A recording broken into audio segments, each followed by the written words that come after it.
Olá, aqui é o Pedro Quintanilha e, para quem não me conhece, eu trabalho com marketing digital, negócios online. Eu ajudo empresários e profissionais a criar, lançar e escalar programas de assinatura, transformando seu conhecimento e a sua influência em receita recorrente. E hoje eu vou dividir com você um pouquinho da minha história com Deus, né, nesse podcast aqui. E eu quero compartilhar uma coisa assim, é difícil poder falar especificamente do dia da minha conversão, né? Porque eu vejo a mão de Deus em vários e vários aspectos da minha jornada desde o início. E é muito doido poder parar para pensar sobre isso, né? Parar para refletir sobre isso e descobrir, cara. Nem descobrir, não. A parada é você ver a fidelidade de Deus, sabe? Ver a mão dele, o cuidado dele, o carinho dele em cada detalhe, em cada aspecto da vida. Eu acredito que a nossa vida ela é feita de marcos e processos. E para contar esse testemunho aqui, eu separei alguns marcos que iniciaram processos na minha vida. Então, na prática, o dia que eu levantei a mão, né, foi um dia muito doido, eu num cultinho de crianças, né? Meus pais eram cristãos, e num cultinho de crianças com 10 anos de idade, eu lembro como se fosse hoje, a Alana era uma menina que estava lá, né? Era uma adolescente que estava ministrando, ela chamou quem tinha interesse, quem tinha o desejo de aceitar a Jesus, né? Esse era o termo, né, que a gente usava. Aceitar a Jesus como seu Senhor e Salvador. E assim, eu confesso que eu não tinha tanta clareza de o que aquilo ali impactaria na minha vida, mas o que eu tinha era uma convicção clara de que eu precisava dar aquele passo. E ali, com 10 anos de idade, no cultinho de criança, eu levantei a mão. Aos 13 anos, eu tive uma primeira grande experiência com Deus, assim, após essa minha conversão. E essa eu lembro como se fosse hoje, cara. É muito doido.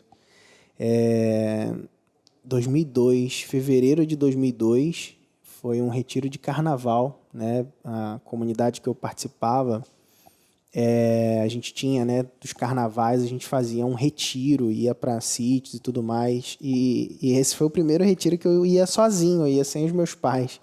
O Diego, um amigo da família, foi quem meio que ficou responsável por mim ali. E é muito doido que esse dia, com 13 anos, uma das reuniões lá, tinha um rapaz ministrando, o nome dele era Vitor, e ele começou a orar pelas pessoas e teve um movimento, assim, uma coisa bem, bem forte, assim, bem, bem poderosa assim, naquele lugar. E aí, cara, ele começou a orar e uma das pessoas que ele veio a orar foi por mim. E ele começou a falar várias palavras, assim, né? Coisas que tinham relação com, aparentemente, algo que ia acontecer no futuro, né? E aí, cara, foi doido demais. Eu comecei a ficar, assim, absolutamente emocionado. E eu comecei a chorar. Chorar, chorar, chorar, chorar, chorar, chorar. E eu não sei se você já passou por isso, mas sabe quando você chora ao ponto de não ter mais lágrima? E eu não estava chorando de tristeza, cara. Eu estava chorando porque eu estava sendo cheio de uma alegria que eu não conseguia dimensionar. E era um negócio que foi muito poderoso, assim, cara. E é muito doido, né? Porque eu sou filho único e eu tinha um negócio dentro de mim que era um sentimento de solidão muito forte, sabe? E aí nesse dia, nesse retiro, depois que aconteceu esse negócio, todo mundo saiu, assim, o pessoal foi lá brincar, foi jogar bola, foi fazer as coisas deles lá, né, que se faz em retiro, e pra cantina, comer e tal, não sei o quê. E eu fiquei ali, cara, ali naquele salão onde acontecia a reunião, chorando, chorando, chorando, chorando. E aí eu, chorando, aí eu fui saindo, assim, eu lembro que algumas pessoas ficavam meio que olhando pra mim, assim, né, me sentia sendo olhado, nem sei se estava olhando mesmo, mas era o que eu achava. E aí eu fui saindo, assim, né, nesse lugar, e tinha um parquinho de criança, sabe, com aquelas manilhas que são usadas em esgoto. E aí tinha uma manilha daquela ali que era meio que como se fosse um lugar para a criança passar embaixo, assim, um negócio de areia, assim, tipo uma caixa de areia grande e uma manilha por cima, assim. Aí eu subi nela, cruzei as pernas, sentei, olhei para o céu e só conseguia chorar, cara. Chorar. E eu lembro que naquele momento ali que eu olhei para o alto, assim, eu ouvi não no meu ouvido, eu ouvi aqui dentro, assim, aqui dentro de mim, assim, no meu, né, aqui meio que na barriga, assim, tá ligado? Eu ouvi, cara, como uma voz audível. A partir de hoje, você nunca mais está só.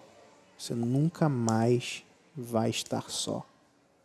E eu lembro que eu escrevi, inclusive, na Bíblia, fevereiro de 2002, né? 22 de fevereiro de 2002, o dia em que eu fui marcado por Deus. Escrevi nessa Bíblia, inclusive essa Bíblia eu dei depois para um camarada na época da faculdade. E, cara, esse foi um marco, assim, foi um segundo marco muito forte na minha vida, ainda muito, muito novo. Aos 15 anos eu me batizei. Nas águas. E daí, entre os 15 e os 17, eu comecei a viver uma vida não muito legal, assim, sabe? Comecei a me esfriar na fé e andar com umas amizades que não eram muito, muito legais e tudo mais. E comecei a ser influenciado, me deixar ser influenciado por um estilo de vida que não era o estilo de vida que eu acreditava, né? Eu tinha uma convicção e um temor de Deus muito grande no meu coração, justamente pelo fato de ter ouvido aquela voz e sempre procurar aquela voz de novo. E durante esse tempo, isso meio que foi se esfriando, sabe? Foi se esfriando. E eu lembro que eu estava na igreja metodista do centro de Cabo Frio, né? Eu sou de Cabo Frio, litoral do Rio, né? Uma cidade do litoral do Rio. Eu estava numa vigília. E aí, nessa vigília, foi o dia que aconteceu o quarto marco do poder de Deus e do Evangelho na minha vida, assim. E nesse dia, eu estava nessa vigília, e quem estava liderando isso era a Marta, uma mulher que me ajudou durante bastante tempo, assim. Era uma conselheira, assim, líder de jovens e tudo mais. E ela é uma moça que eu tenho um carinho muito grande, né? Uma senhora hoje em dia. E eu tenho um carinho muito grande por ela, sabe? E aí nessa vigília, cara, eu me senti... Sabe quando você se sente assim, o carro que tá indo só na banguela, sabe? Gastou todo o combustível que tinha e foi só na banguela. Era basicamente isso que eu tava me sentindo, assim. Era basicamente esse o sentimento que eu tinha, né? E eu tive uma outra experiência nessa vigília. Eu estava ajoelhado, e aí, num momento de oração e tudo mais, e aí eu comecei, de olhos fechados, assim, eu comecei a ter meio que uma imaginação, sabe? Uma imaginação. E sabe quando você... Sabe aqueles helicópteros do Globo Repórter, assim? Vou buscar te ajudar a imaginar junto comigo aí. Sabe aqueles helicópteros do Globo Repórter que vem voando assim, vê a mata, sabe, por cima, assim, vê a mata, tudo mais e tal. Então, era basicamente isso que eu estava vendo. Era basicamente isso. Eu estava vendo, meio que me vendo de cima, sabe? Essa era a imaginação que eu tive. E nessa imaginação, basicamente, eu estava em terceira pessoa, na frente de um lugar, e nesse lugar eu estava meio que numa divisória, assim, sabe? Essa foi a que eu vi. Né? Eu, numa divisória, onde para frente, se eu escolhesse dar o passo para frente, eu começava a trilhar um caminho sinuoso e crescente, onde no final tinha um castelo muito bonito. E se eu desse um passo para trás, eu caía num pântano tenebroso. Era basicamente isso. E eu escolhi dar o passo, cara. Eu escolhi dar aquele passo. E ali, eu creio que aconteceu um marco forte na minha vida, que foi aquele passo que eu escolhi dar foi o passo de Jesus não ser mais apenas o Salvador da minha vida, mas ele passar a ser o Senhor. E Senhor, na concepção do que eu estou falando, é uma palavra em grego que chama Kyrios. Kyrios é igual a dono. Dono significa aquele que se senta e que ordena tudo e todas as coisas. Jesus, ele, naquele momento, para mim, ele havia deixado de ser um acessório, alguém que eu ia procurar quando eu estava no perrengue, alguém que eu ia procurar quando eu estava na doença, alguém que eu ia procurar quando eu estava num momento de desafio, e ele passava a ser, na prática, aquele que iria reger a minha vida.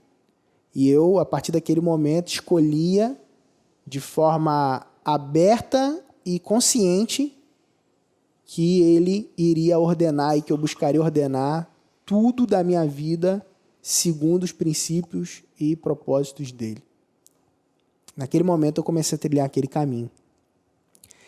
E passos práticos que eu comecei a dar nisso foi buscar realmente dedicar minha vida a buscar o Senhor, buscar Deus. E como? Lendo a Bíblia, orando todos os dias, jejuando, praticando doações, tendo práticas diretas de quem se diz um cristão, tá ligado? E buscando ler e praticar, ler e praticar. Ah, mas você não errou mais? Óbvio que eu errei e continuo errando, tá ligado? Agora, errar, mas tendo consciência de que um erro, ele precisa de confissão e perdão de Deus, entendeu? E que o erro necessita de ser reparado. E aquilo que você errou, você repara aquilo ali, você busca em Deus a solução para aquilo, enfim. Eu fui começando a buscar viver a minha vida o mais alinhado possível com o que a palavra diz que é para viver, entendeu? Assim, abracei aquela fé não como uma coisa religiosa, mas como parte fundamental da minha vida. E comecei a sonhar com algumas coisas, inclusive com coisas que aquele camarada tinha falado comigo lá com 13 anos de idade. Ó, que doido. E eu comecei a sonhar, cara. Comecei a sonhar em dedicar minha vida integralmente a viver para pregar a palavra de Deus. Eu comecei a sonhar em dedicar minha vida a evangelizar pessoas. Eu comecei a sonhar em dedicar minha vida a ser um missionário. Eu comecei a sonhar em ser um missionário cristão. Foi isso que começou a nascer dentro do meu coração. E qual que era o passo prático que eu podia dar naquele momento? Qual que era o passo prático mais próximo? Era me engajar em algum projeto missionário de curta duração. E daí eu comecei a dedicar minhas férias a isso. Então, todas as minhas férias, com 17 para 18, eu já trabalhava. Eu comecei a dedicar as férias a projetos missionários. Comecei a dedicar as minhas noites e finais de semana a essa vida em comunidade, estar junto da igreja, estar conectado com pessoas que professam essa fé, estar aliançado nisso. Comecei a dedicar as minhas manhãs, minhas tardes e os momentos que eu tinha livres para buscar Deus, finais de semana em jejum. Enfim, eu comecei a me dedicar como alguém que realmente abraçou aquela causa e quer viver aquilo de corpo e alma, tá ligado? E no meio desse caminho, eu comecei a me deparar com uma realidade que era a realidade da vida adulta. Trabalho, agora faculdade. E eu não queria fazer faculdade, eu queria fazer teologia. Eu acho que eu falei isso em um podcast só, nunca abri assim muito explicitamente isso. Inclusive, eu resolvi esse negócio há pouco tempo, tá bom? Vou dividir com vocês, inclusive, o marco da resolução disso na minha vida. Agora eu estou 100% resolvido, então, por isso, inclusive, estou fazendo esse podcast aqui. E há 3 anos atrás eu não faria esse podcast, sacou? E aí, cara, eu descobri o mercado digital no meio desse caminho.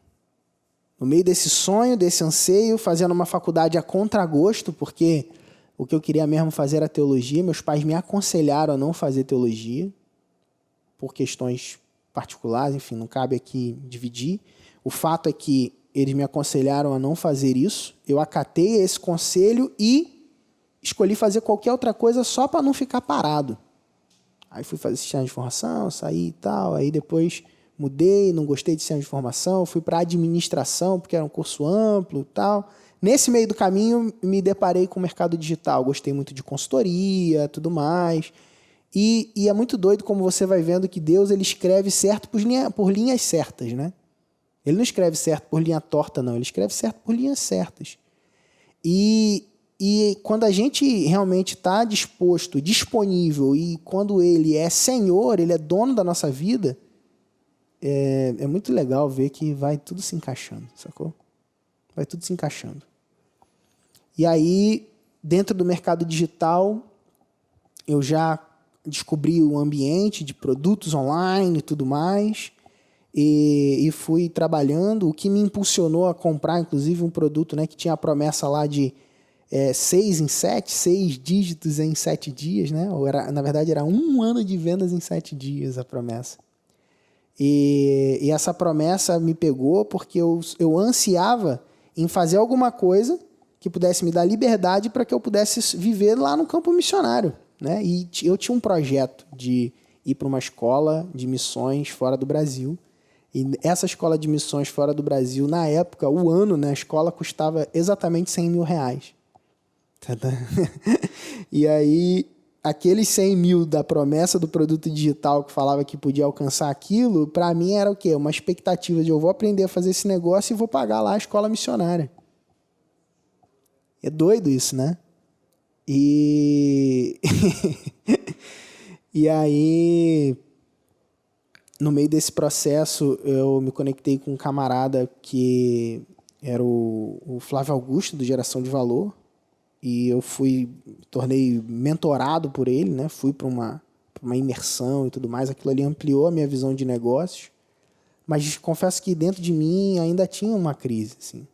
Comecei o meu negócio, a mentalidade empreendedora, uma empresa de consultoria focada em produtos de assinatura e produtos digitais, escala de negócios digitais. Comecei a vender online, ter bastante performance, gerar resultados e ter pessoas e criar meus próprios produtos e programas. Infoprodutos, né? Serviços de consultoria, serviços premium, mentorias, masterminds e coisas desse tipo, evento ao vivo, e fui começando a crescer nesse mercado digital e ganhar expressão dentro desse mercado digital. Só que dentro de mim ainda tinha uma crise, tinha um negócio que era um buraco, cara, era um buraco que não era preenchido ainda, que era aquele sonho, aquele desejo, aquele anseio de ser um missionário e de algo desse tipo, sabe? E esse negócio se resolveu.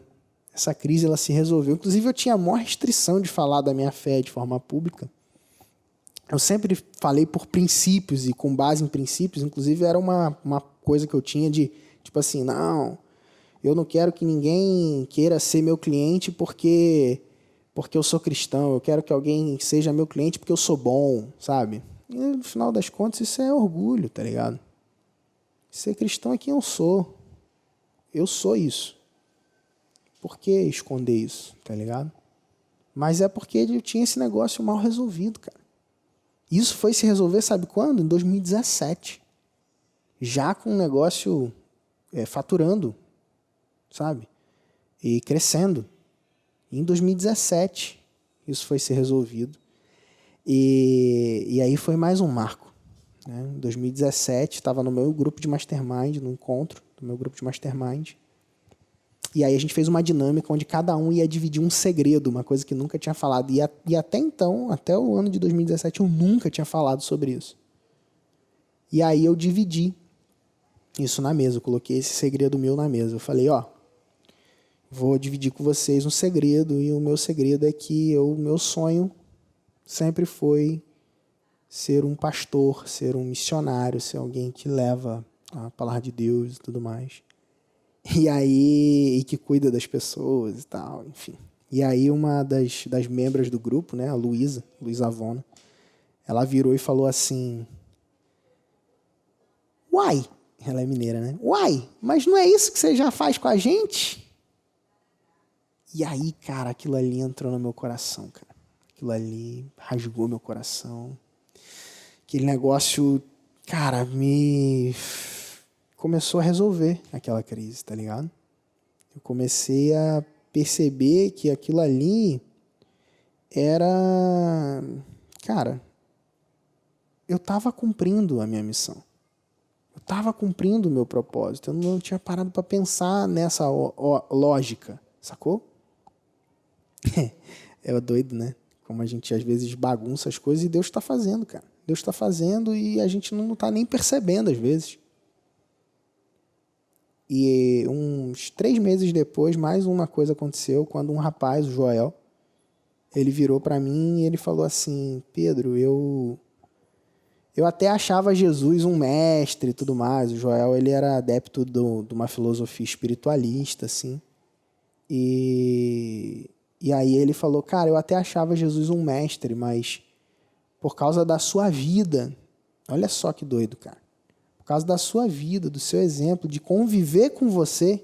Eu nunca tinha pregado explicitamente para o Joel, nunca tinha falado, cara, Jesus é o Senhor, Ele é o rei da tua vida, se você não crê nele, você vai para o inferno, tá ligado? Eu nunca cheguei para ele e falei isso, sacou?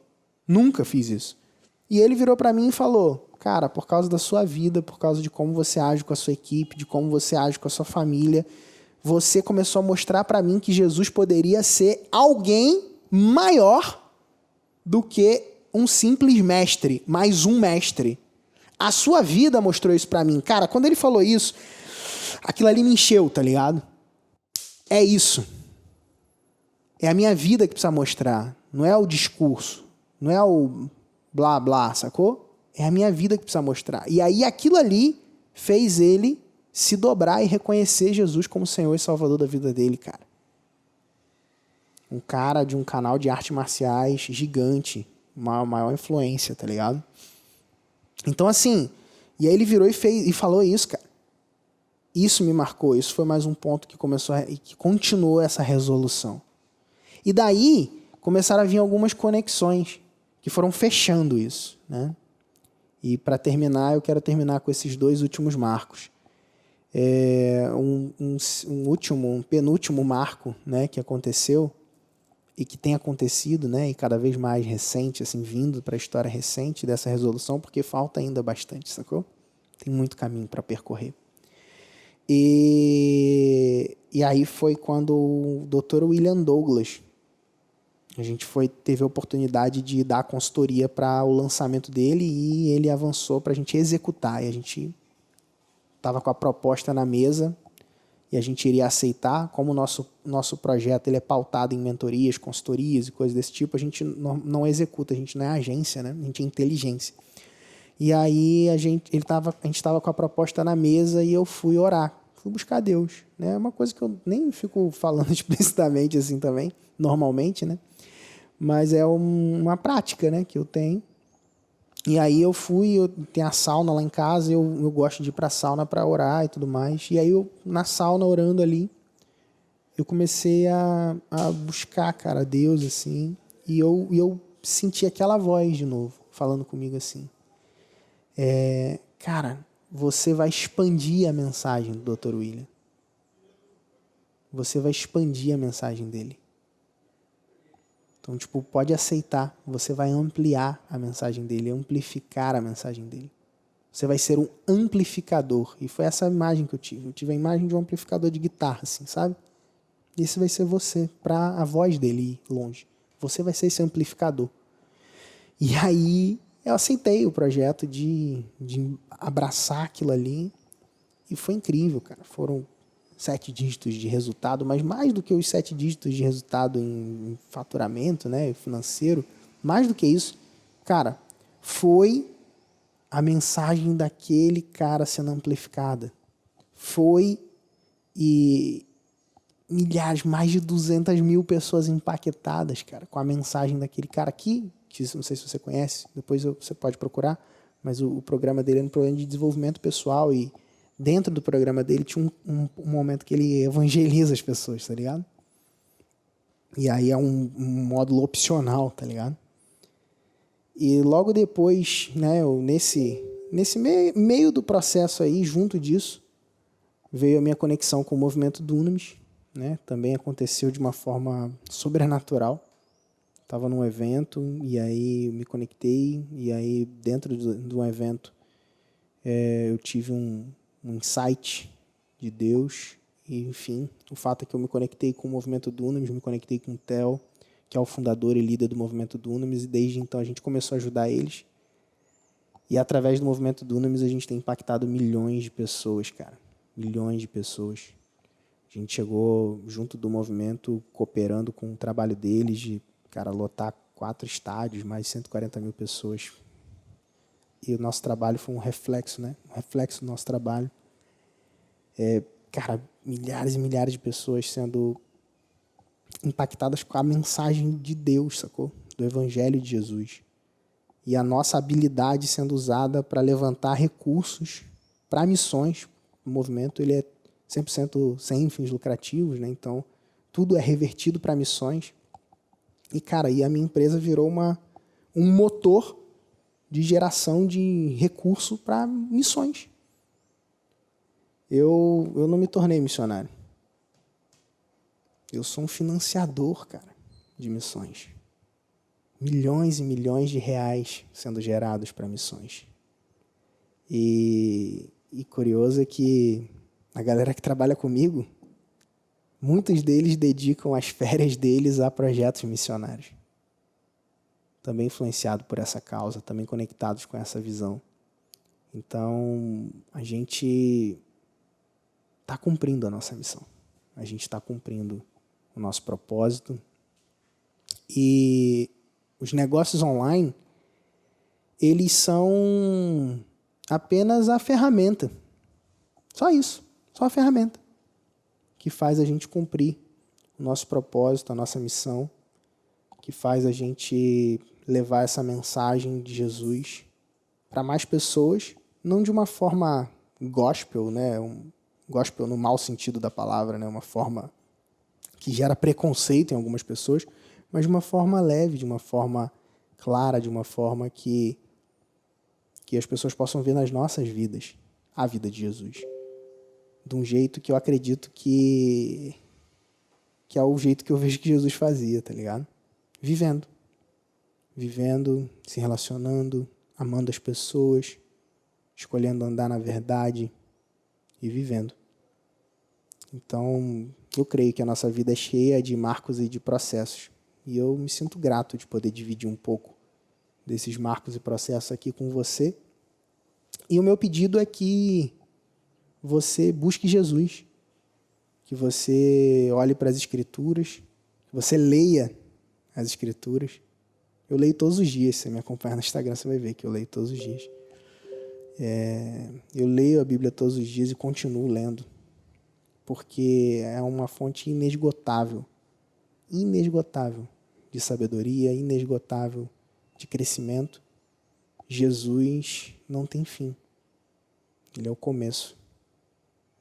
Então, que você possa começar, dar esse passo de escolher fazer dele o Senhor e o Salvador da sua vida. Não só aquele que te salva, mas aquele que rege a tua vida em todos os sentidos. Aquele que governa a tua vida. Aquele que é dono da tua vida. Porque ele é o único caminho que leva a Deus. Então, obrigado pelo tempo, obrigado por sua atenção e um grande abraço.